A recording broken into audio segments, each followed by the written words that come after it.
Hello everyone, this is Rupesh Mishra and I welcome you all to your channel that is Math. देखिए जो हम लोग chapter 3 में चल रहे थे, इसका फर्स्ट वीडियो अपलोड हो गया था। ठीक है, अब उसमें हम लोगों ने डुअल बेसिस पे रोक रखा था। डुअल बेसिस के बारे में थोड़ा सा बताया था मैंने कि क्या होता है। अब उस पर बेस्ड कुछ 2-3 थ्योरम्स हैं जिनके स्टेटमेंट बहुत ही इंपॉर्टेंट है। So let us learn them. Okay, देखिए देखिए बोला इतना सा है कि डायमेंशन जो वी की है वो n है। n dimensional finite dimensional vector space है ओवर f। ठीक है, ओवर f है, अच्छी बात है।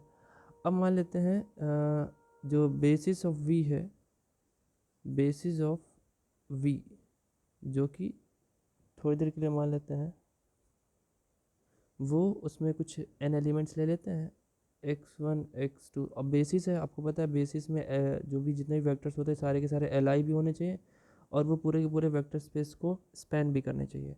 तो बेसिस ये हो गया, मान लेते हैं थोड़ी देर के लिए। ठीक है, बी से रिप्रेजेंट कर देते हैं।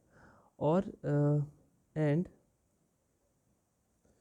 For S is equal to, अगर हम एस एक ऐसा सेट ले रहे हैं जो कि फील्ड का सेट है जिसमें हमने लगभग n एलिमेंट्स ले लिए हैं।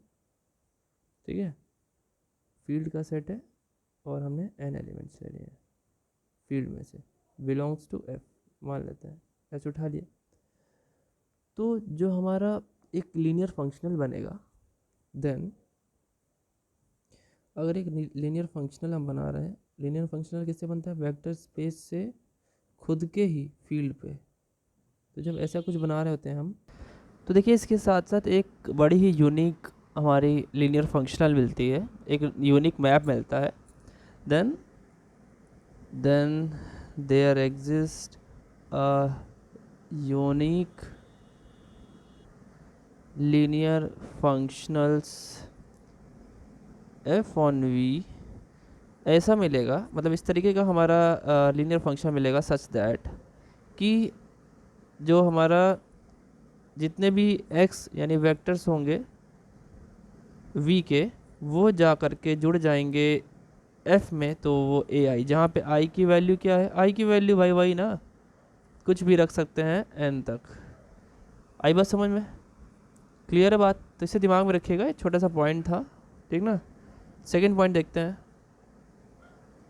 द सेकेंड वन इज,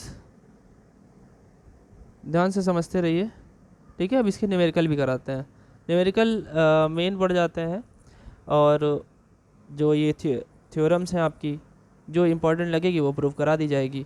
और मेन अब ओरिएंटेशन, जो इंटेंशन है या ओरिएंटेशन है हमारा, वो आपके एमसीक्यू पर्पस पे ही है। क्योंकि सुनने में आ रहा है कि ऑलमोस्ट 50 आपके एमसीक्यू हो जाएंगे और स्कूल वाले टेस्ट ले सकते हैं। ठीक है, जैसे स्कूल में होता है, सॉरी स्कूल वाले कह रहा हूँ, कॉलेज वाले स्कूल की तरह ही बना दिया इन्होंने, इसलिए निकल गया मुँह से स्कूल। देखिए जो नेक्स्ट थ्योरम है, जो नेक्स्ट स्टेटमेंट है, बड़ा ही अच्छा है।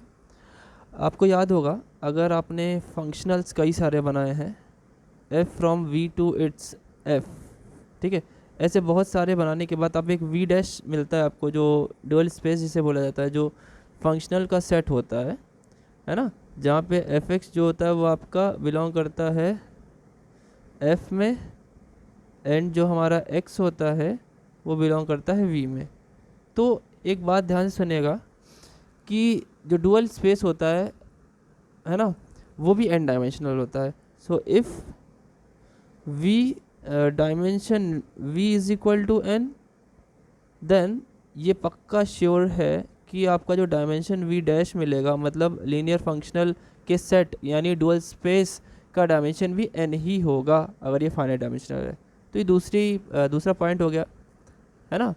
आप कह सकते हो the dual space v dash have the same dimension as the vector space v over f। ठीक है, वही चीज़ हो गई बात। चलिए नेक्स्ट पॉइंट देखते हैं। देखिए if B be the basis of, अगर भी हमने एक बेसिस ले ली, किसकी बेसिस ऑफ, किसकी बेसिस ले रहे हैं? अरे भाई वी की होगी ना, basis of V of dimension n, मतलब वी का डायमेंशन n है। देन अगर हम कहें वी डैश क्या होगा, वी डैश क्या होगा? देखिए वी डैश हमारा हो जाएगा क्या नाम रखा था, डुअल स्पेस, है ना। देन बी डैश, अगर मान लेते बी डैश कोई ऐसा सेट है जो इनको अपने अंदर रखता है, F1 F2 dot dot dot Fn, और यहाँ पे b को लिखना मैं भूल गया, आप लिख लेंगे b is equal to x1 by B. Basis ये तो उसकी होगी ना वेक्टर स्पेस की, तो उसके एलिमेंट तो x टाइप होते हैं, और हमारा जो b डैश है जो लीनियर फंक्शनल का यानी डुअल बेस का बेसिस होगा, तो then this will be the dual basis. ठीक है, b डैश क्या होगा, डुअल बेसिस होगा, और b होगा वो बेसिस होगा v का। ठीक है, क्लियर है, dual basis of v dash आप लिख सकते हो, ठीक है ना, ऑफ v डैश। ठीक है, और देखते हैं आगे। देखिए जो फोर्थ पॉइंट है वो ये कहता है कि if x is equal to 0 ले ले थोड़ी देर के लिए, है ना, या x कोई एलिमेंट ले लें v में से, ठीक है, विच इज़ नॉन ज़ीरो ले लेते हैं, which is non zero. If x belongs to v which is non zero, x non zero है, देन देयर एग्जिस्ट एक एग्जिस्टेंस होगा एक चीज़ का, देयर एग्जिस्ट या an LF linear functional for which या सच दैट, ऐसा लीनियर फंक्शनल होगा इस हमारे x के लिए कि जिसके लिए अगर हम फंक्शनल लगाएंगे so this will also not mapped to zero element of that codomain. ठीक है, वो भी क्या होगा, नॉन ज़ीरो एलिमेंट से जाके मैच हो जाएगा। ठीक है, this was the fourth point. ठीक है, क्लियर है बात, दिमाग में रखिएगा इन सब चीज़ों को। अब देखिए क्वेश्चन पे आते हैं कि क्वेश्चन आएंगे तो हम कैसे करेंगे, है ना। एक क्वेश्चन ज़रूर मिल जाता है, क्या करेंगे, उसको कैसे सॉल्व करेंगे, वो सारी चीज़ें आराम से सुनते हैं प्यार से। थ्योरम्स के स्टेटमेंट्स मैंने आपको समझा दिए हैं और उनको हम लोग MCQ में इस्तेमाल करेंगे। ठीक है, चलिए आगे देखते हैं, क्वेश्चन पे चलते हैं। तो भाई डुअल बेसिस निकालने के लिए सबसे पहले एक फंक्शन समझ लेते हैं। ठीक है, डुअल बेसिस में हमने क्या बोला, यूनिक से जाके मैच हो जाता, जो कि पिछली वाली हमारी थ्योरम थी, जो स्टेटमेंट था। तो अगर आपने कोई फंक्शन इस वे माना है, फंक्शनल माना है कि अगर ये मान लीजिए 1 है और जो पहला वाला वेक्टर आपने माना वो भी 1 है, तो इन दोनों की वैल्यू होती है 1 अगर सेम है। और वहीं अगर आपने पहले वाले के साथ x दूसरा वाला लिया है तो वो हो जाएगा 0। ठीक है, कोई एक फंक्शनल अपने वाले फंक्शनल से जोड़ेगा, दूसरे वाले के साथ 0 दे देगा। तो ये क्या है, आपको इसका एक फॉर्मूला बनाना है, मैं बता देता हूँ। फॉर डुअल बेसिस आप इसको दिमाग में रखेंगे। ठीक है, अगर आप, मैं इसको लिख देता हूँ। ठीक है, for dual basis find out करने के लिए आप लीनियर फंक्शनल पे मान लो यहाँ पे एक i लगा दें और x पे लगा देते हैं j, तो इसकी वैल्यू कभी होगी 1 कभी होगी 0। तो जब होगी 1 तब i और j की वैल्यू सेम होगी, जैसे f1 x1 f2 x2 f3 x3 f4 x4। तो ऐसे में उसकी वैल्यू हमें फंक्शन की वैल्यू 1 रखनी है, फंक्शनल की वैल्यू। और अगर i और j अलग अलग आए तो इनकी वैल्यू हो जाएगी 0। आई बस समझ में। अब इसको यहाँ पे कैसे यूज़ करेंगे, थोड़ा ध्यान से सुनेगा। हमने लेट कर लिया, ठीक है, क्या लेट कर लिया, जो तीनों वेक्टर्स दिए हैं बेसिस के उनको x1 x2 और x3 लेट कर लेंगे। पहला, दूसरा क्या है 0 1 -1, और x3 जो आपका है विच इज़ 0 3 -2। ये r⁻3 के हैं एलिमेंट्स। ठीक है, जहाँ पे अगर हम एक काम करें, लेट तो लिखा ही है, कितने बार लिखेंगे, b is equal to x1 x2 और x3 जो है b the basis of v, ये v की बेसिस है मान लेते हैं। ठीक है, तो हमने क्या किया, और b dash is equal to एक नई बेसिस मानी हमने, f1 f2 और f3। हाँ, बी द डुअल बेसिस, हमने डुअल बेसिस मान लिया। ठीक है, इसको हमने मान लिया डुअल बेसिस। डुअल बेसिस जानते हैं आप किसकी होती है, वी डैश की होती है। अब अगर आपने ऐसा मान लिया है तो सिंपल सी बात है, f1 का पहले वाले के साथ कॉम्बिनेशन, f1 का दूसरे वाले के साथ कॉम्बिनेशन और f1 का तीसरे वाले के साथ कॉम्बिनेशन। ठीक है, ऐसे हम लोग बनाएंगे। कैसे? अब एक चीज़ और समझिए, यहाँ पे थोड़ी देर के लिए हम क्या कर रहे हैं, ये जो है x1 के अंदर वो a1 है, a2 है, a3 है ना? आई बात समझ में? या a1 b1 a1 a2 a3 किसी और को मान लेंगे, इसको हम लोग मान लेते हैं a b और c की तरह। भाई ए बी सी, ये भी यहाँ पे भी ए बी सी, यहाँ पे भी ए बी सी, ठीक है, तीनों में। तो हम मान रहे हैं यहाँ पे फंक्शनल जो मान रहे हैं, जो अप्लाई करने जा रहे हैं, वो क्या करने जा रहे हैं, ध्यान से सुनिए। पहला वाला फंक्शनल, और अंदर हम क्या रख रहे हैं, x1 लिख लो, यहाँ x1 भी लिख सकते हैं, या फिर आप ऐसे समझेंगे तो और भी अच्छा लगेगा कि हमने उसको ए बी सी कर लिया है।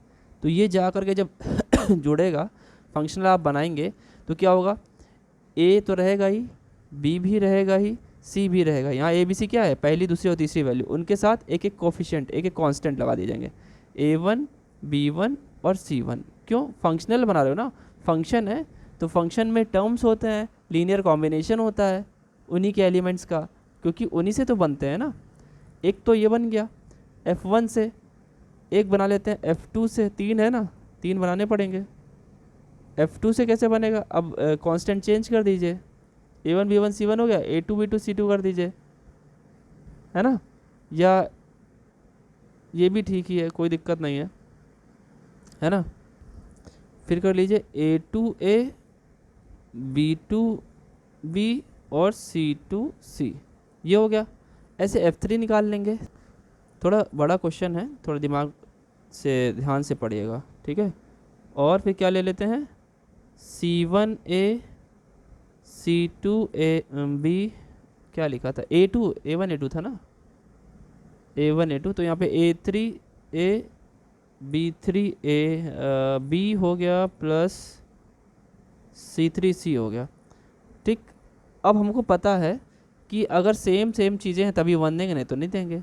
तो हमको पता है, क्या पता है, देखिए, बिकॉज अगर फंक्शन को, पहले वाले फंक्शन को अगर हम पहले वाले वेक्टर में, यानी पहले वाले जो x1 जिसको माना था उसमें अप्लाई करेंगे तो वो तो देगा 1, अच्छी बात है, वो क्या देने वाला है, 1 देने वाला है इसके साथ, ठीक है।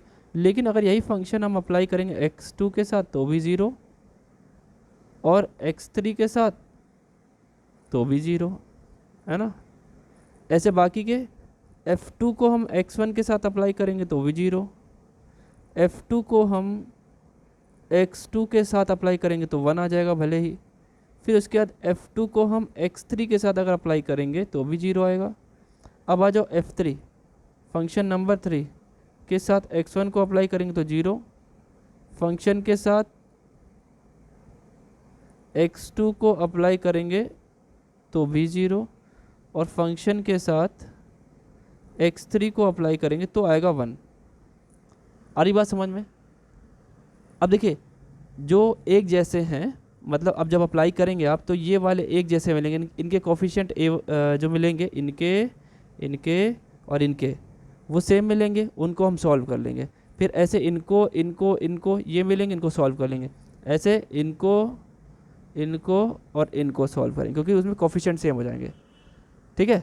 तो हम लोग अप्लाई करते हैं इस वाले फॉर्मेट को, हम पूरा का पूरा इक्वेशन 1 मान लेते हैं, इस वाले फॉर्मेट को पूरा का पूरा हम इक्वेशन 2 मान लेते हैं, क्योंकि आपस में सॉल्व करना पड़ेगा हमको।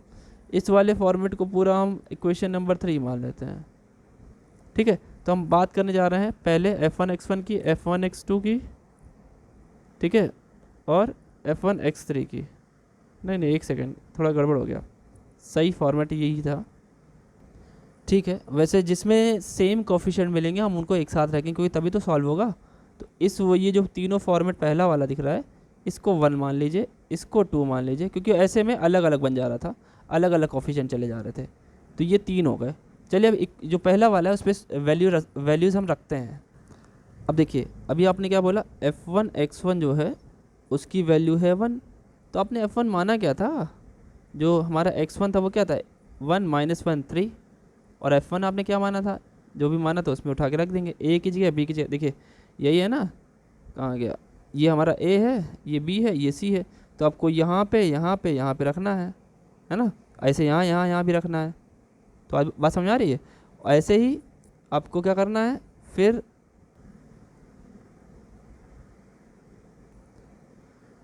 अब देखिए यहाँ पे हम लोग रखेंगे यहीं पे रखिए ए बी और सी की जगह पे रखेंगे, ठीक है।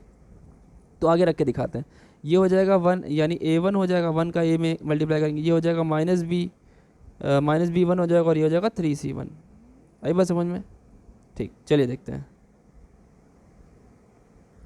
चलिए रखते हैं।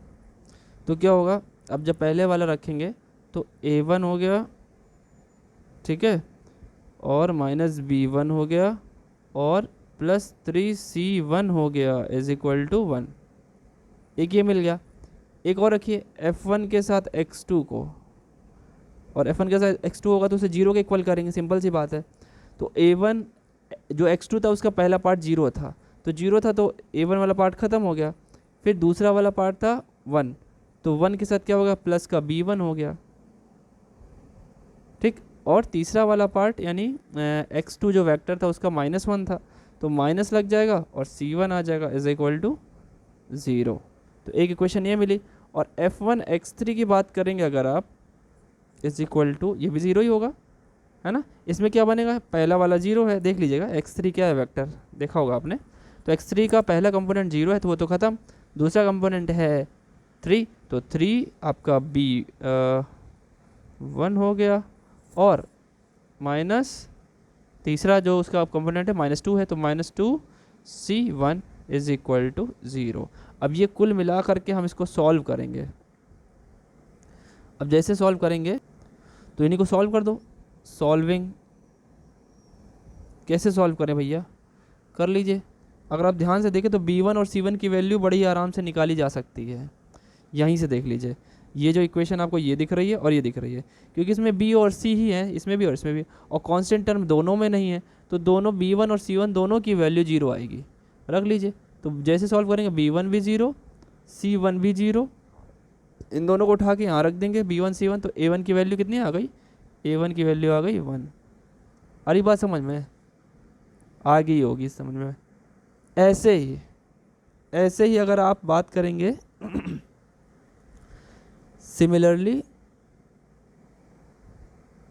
सिमिलरली जब आप बाकी के काम करेंगे, लाइक क्या काम करेंगे, अब F2 के साथ जो X1 रख करके जो हमारे इक्वेशन बनेंगे वो 0 आएगा।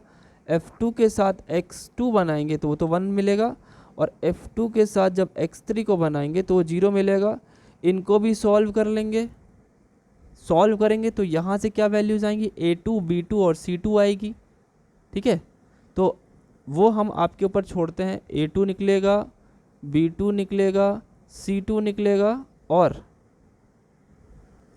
एंड अगर इसके बाद बात की जाए तो जो तीसरा वाला पॉइंट था F3, आई होप कि आप समझ पाए होंगे मेरी बात को। अगर नहीं समझ पाए हैं तो प्लीज़ मुझे ज़रूर बताएं टेलीग्राम पे। अगर आपने समझ लिया है तो उसे सॉल्व करके भेजें, जितना मैंने छोड़ रखा है मैं बीच बीच में छोड़ता हूँ आपके लिए।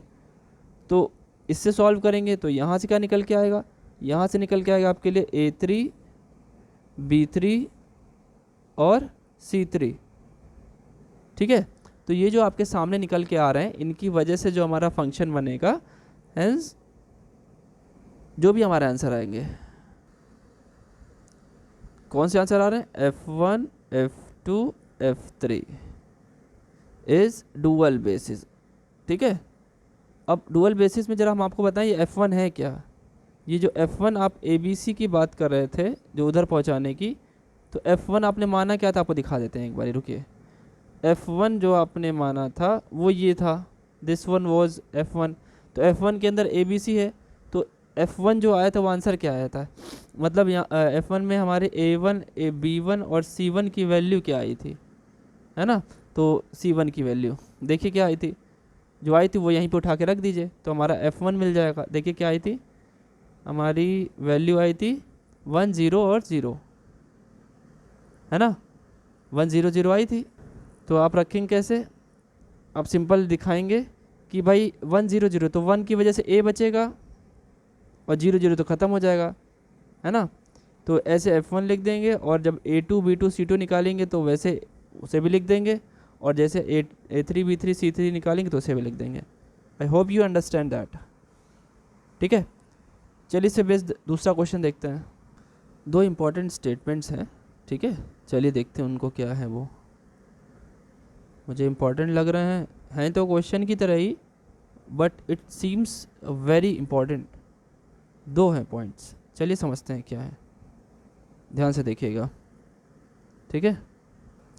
देखिए अगर बोलता है कि dimension of v is equal to n, और you can say that v be a finite dimensional vector space and f जो है वो बिलोंग कर रहा है उसके लीनियर फंक्शनल में, मतलब डुअल बेसिस में लीनियर फंक्शनल है। एंड अगर मैं बात करूँ x not equal to y, और ये दोनों के दोनों बिलोंग कर रहे हैं v में, देन बड़ी ही सिंपल बात है कि इसका लीनियर फंक्शनल अगर दोनों का निकाला जाएगा तो वो भी इक्वल नहीं होंगे, और दोनों बिलोंग तो करेंगे ही v डैश में। जब x y के इक्वल ना हो तो fx भी f y के इक्वल नहीं होता है।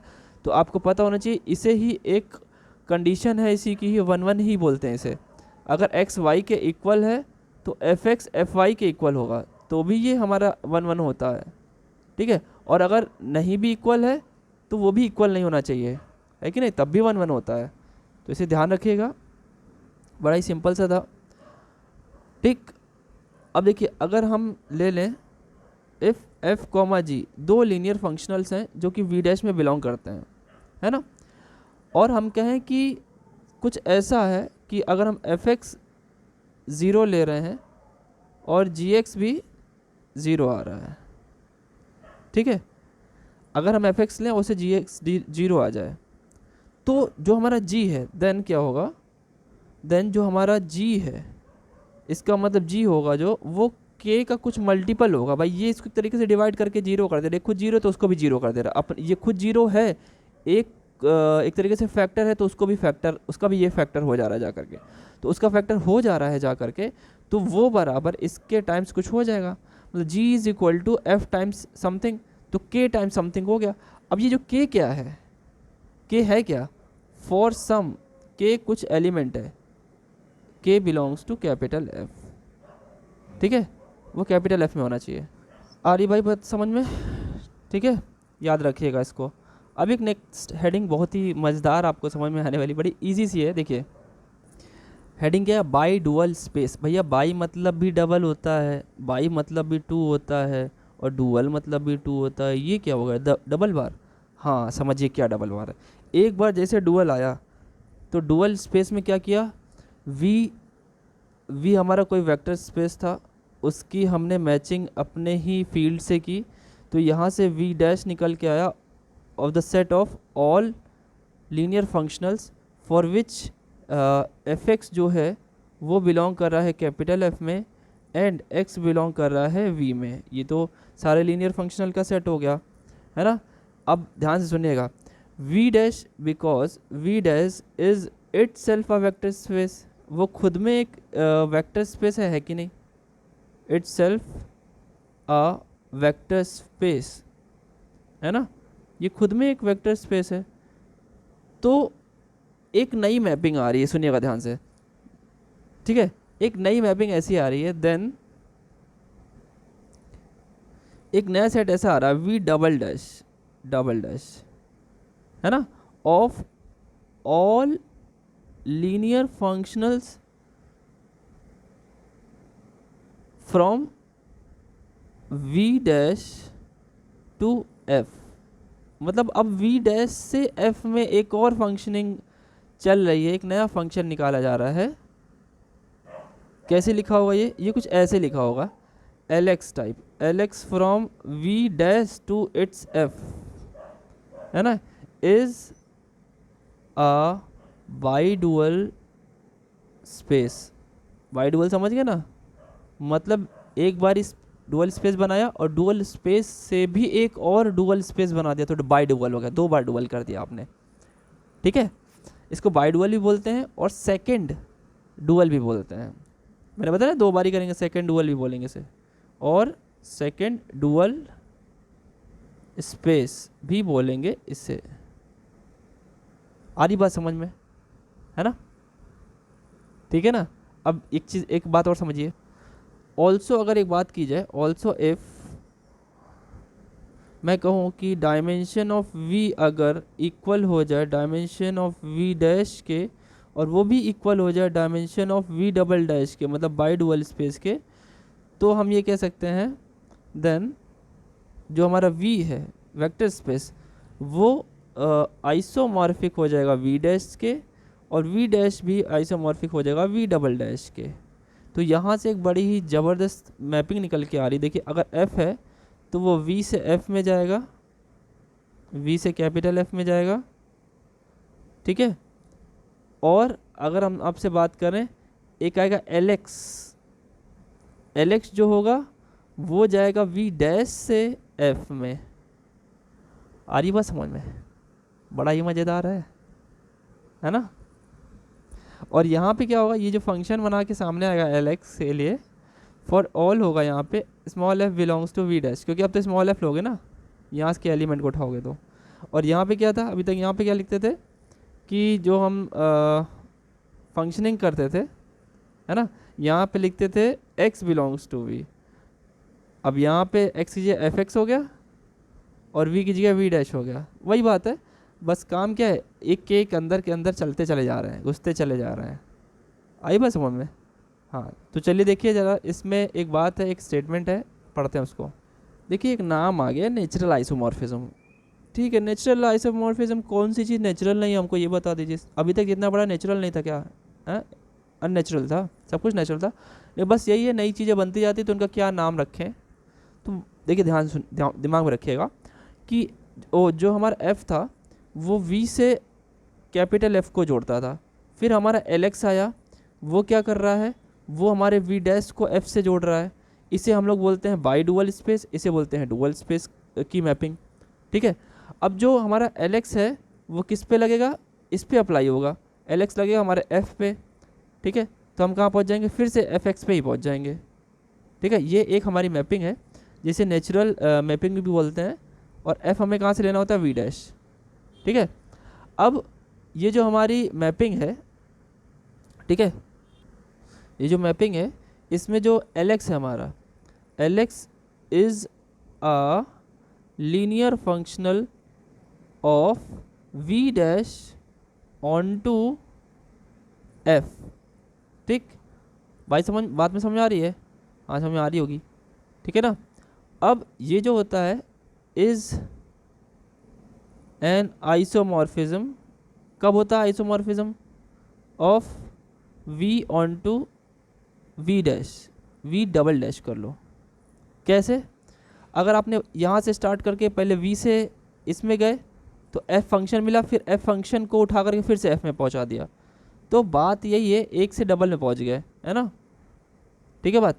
तो ये क्या होता है, ये तभी आइसो कही जाएगी जब डायमेंशन तीनों की सेम होगी। हालांकि ये पिछले जैसा है, dimension of v dash and equal to dimension of v double dash. जब तीनों की डायमेंशन सेम होगी तो इसे आइसोमॉर्फिज्म बोलेंगे।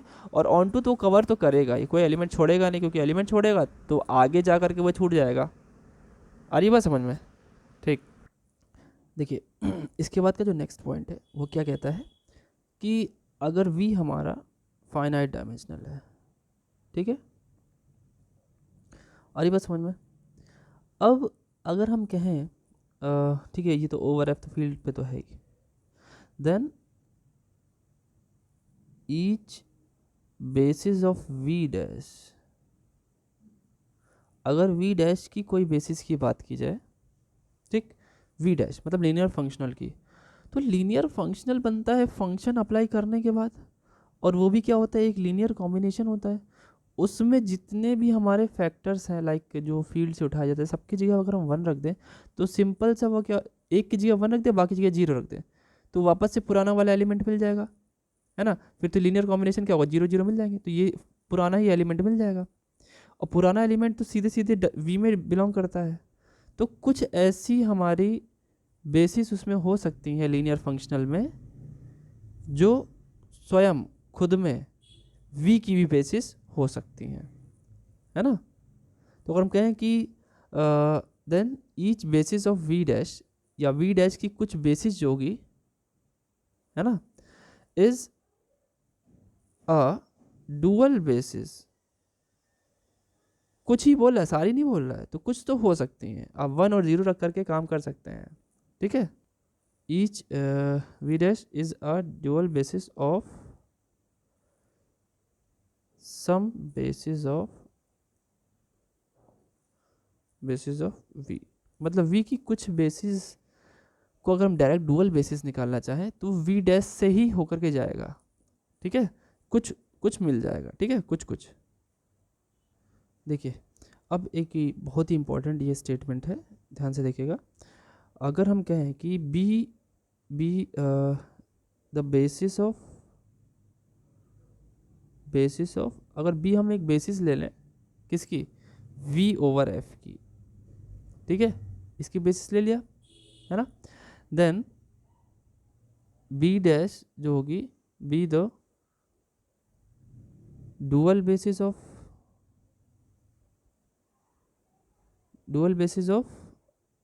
बी जो होगी वो बी डैश जो होगी डुअल बेसिस किसकी हो जाएगी, वी डैश की, है कि नहीं। और वी डैश की नहीं, आप ऐसे बोलिए जो बी डैश निकलेगा वो डुअल बेसिस हो जाएगा बी के लिए। भाई वी डैश जो होता है वो डुअल बेस होता है किसके लिए, वी के लिए। वी डबल डैश किसके लिए होता है, वी डैश के लिए। तो ऐसे ही जब उनकी खुद की बेसिस निकाली जाए तो बी जो होगा वो वी के लिए होगा और बी डैश जो होगा वो बी के लिए होगा, है ना। बात समझ आ रही है, क्लियर हो ना बात। यहाँ से एक चीज़ और निकल के आता है, अगर हम एक काम करें कि बी के साथ डबल डैश लगा लें, एक डैश और दूसरा डैश, क्योंकि एक बार जब आपने बेसिस बनाई तो फंक्शनल का काम किया, फिर दोबारा लगाया तो फंक्शनल का फंक्शनल हो गया, 2 बार फंक्शनल हो गया। तो ऐसे में क्या होता है बच्चों, बेसिस चेंज नहीं होती है। तो बी का डबल डैश आपने लगाया, ठीक, तो आप उसे ये लिख सकते हैं 2 बार डैश हो गया, अब 2 डैश नहीं होता है, 2 डैश हट जाते हैं, वापस आ जाता है। ये चीज़ बहुत ही इंपॉर्टेंट है, इसको याद रखिएगा। ये जो भी आपके सामने एक छोटी सी बात लिखी हुई, बी डबल डैश या ऐसे भी लिख सकते हैं वो बी के ही बराबर होता है। मतलब स्टार्टिंग की जो बेसिस है वी, आप 2 बार बाई डुअल स्पेस बनाते हो तो बाई डुअल स्पेस की जो बेसिस होती है वो वापस से वी की ही बेसिस के बराबर हो जाती है। बात समझ में आई कि जो बेसिस है, basis of bidual is equal to basis of V की ही बेसिस के बराबर हो जाती है, एग्जैक्ट वही आ जाता है। आ रही बात समझ में, ठीक है। चलिए और आगे बढ़ते हैं। देखिए वीडियो को यहीं पे रोकते हैं, ठीक है, क्योंकि लीनियर फंक्शनल में अब बस 2 पॉइंट और बचे हैं और ये चैप्टर भी आज ही ख़त्म हो जाएगा। फिर हम लोग चैप्टर नंबर 4 पढ़ेंगे, विच इज़ आई थिंक जो दूसरी यूनिट पे पहुंच जाएंगे, यूनिट नंबर 7 आई थिंक, ठीक है। ओके, सो आप लोग क्या करना है, आप लोग बस आपको कल या परसों एक MCQ जो कोर्स लॉन्च हो रहा है उसकी एक डेमो वीडियो दे रहा हूँ मैं। डेमो वीडियो मिलने वाली है आपको, जिसमें अच्छे खासे लगभग 50 क्वेश्चन तो होने चाहिए, ठीक है। ऑलमोस्ट 50 क्वेश्चंस का होगा 1 आवर का, हमने 1 आवर में तो हो जाना चाहिए, बड़ा भी होगा तो भी देख लिया जाएगा, ठीक है। तो डेमो वीडियो है for your MCQ course. After that I will give you a purchasing link, आपको कहाँ से MCQ कोर्स लेना है परचेजिंग लिंक आपको मिल जाएगा, ठीक है। तो जितने लोगों से बात हुई है अगर वो लेना चाहेंगे, जो कि ऑलमोस्ट 60-70 हो गए हैं अभी तक, तो उसके बाद वो ले सकते हैं। हाँ, हम अभी भी वही ऑफ़र है 100 स्टूडेंट का, स्टार्टिंग 200 और उसके बाद जो आते हैं वो 250, ठीक है, ठीक है ना। वो कुछ ऐप का लिंक होता है बच्चों, इस वजह से ये करना पड़ता है। ऐप या फिर जहाँ पे भी मैं उसे प्रोवाइड कराऊंगा, ऐप बन जाएगा तो ऐप, या फिर जिस भी वेबसाइट या जहाँ पे भी कराऊंगा तो वहाँ पे कुछ पॉलिसीज़ होती हैं कि इतने नंबर ऑफ़ स्टूडेंट्स के लिए, उतने नंबर ऑफ़ स्टूडेंट्स के लिए, ये वो होता है ना, ज़्यादा उनको केयर टेकिंग करनी पड़ती है। That's why 50 rupees has been will be increased, okay. Purchasing link मिलेगा, वहाँ पे आपको हो सकता है UPI लिंक मिले, वहाँ से आपको पे करना है and you have to send its screenshot भेजना है मुझे, आपको मतलब आप मुझे भेज देंगे, जो भी मैं आपको नंबर दूंगा या फिर टेलीग्राम में प्राइवेटली मुझे भेज देंगे। So I will let you allow to find that video, you will definitely access to those videos, जो MCQ वीडियोज़ आपको मिलेंगी और उसी के साथ साथ आपको PDF मिलते चले जाएंगे सबके, ठीक है। सो आज की वीडियो में इतना ही रखते हैं। आज की वीडियो क्या मतलब, इसके बाद एक और वीडियो मैं डालूँगा, तो उसमें ये लीनियर फंक्शनल का पूरा टॉपिक ख़त्म हो जाएगा, जो कि समझा करके ख़त्म हो रहा है, ठीक है ना। इसमें बहुत सारा मुझे कुछ इंपॉर्टेंट प्रूफ नहीं लगा, तो इसलिए मैंने नहीं कराया। अगर लगेगा बाई चांस आपको कहीं से पता चलता है कि सर ये मुझे बता दीजिए, मुझे ज़रूरत है इस क्वेश्चन की, so I will definitely tell you about that, ठीक है। अब ये हम लोग 3 चैप्टर ऑलमोस्ट ख़त्म कर चुके हैं, इसके बाद 4th चैप्टर कल तो शुरू हो ही जाएगा, और हो सकता है आज भी शुरू हो जाए। वीडियो को शेयर कर दीजिएगा अपने दोस्तों में, लाइक ज़रूर किया करें, थोड़ा सा भी देखने के बाद लाइक कर दिया करें, या पहले ही लाइक कर दिया करें, ठीक है। सो मिलते हैं नेक्स्ट वीडियो में आपके अपने प्यारे से चैनल मैथ वैथ पर। Thank you.